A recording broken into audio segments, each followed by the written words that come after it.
জামাইয়ের নাম, জামাইয়ের বাড়ি দর্শক, আমি দেখাচ্ছিলাম যে পরকীয়া প্রেমের যে শেষ পরিণতি কি হয়। এ হচ্ছে পরকীয়া প্রেমিক।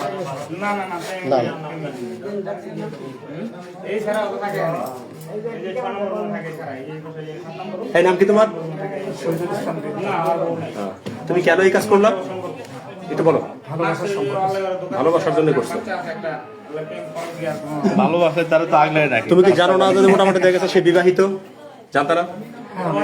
তারপরে বিবাহিত হওয়ার তুমি কাজ কেন করলা? তুমি কি দিয়ে মারছো তাকে? কি দিয়ে জবাই করছো? চাকু দিয়ে।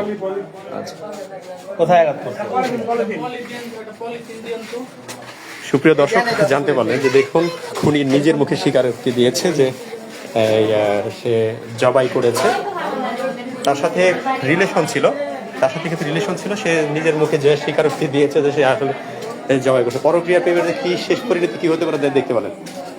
ঘাতক কতটা ভয়ানক হলে সে এখনো বুক ফুলে সে বলতেছে যে দেখে আমি ছুরি দিয়ে জবাই করেছি। এখানে যারা জনগণ ছিল তাকে তারা হাতে নাতে ধরেছে। এটা হচ্ছে ঢাকার সাভারের আশুলিয়ার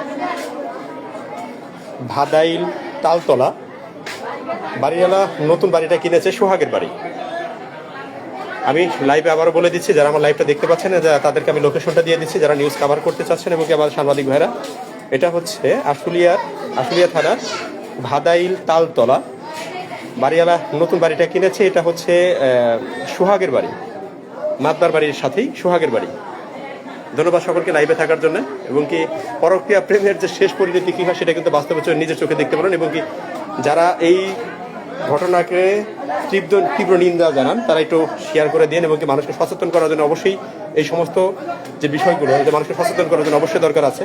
যারা এখনো পরকীয়া প্রেমে লিপ্ত হয়ে আছেন তারা সতর্ক হয়ে যান।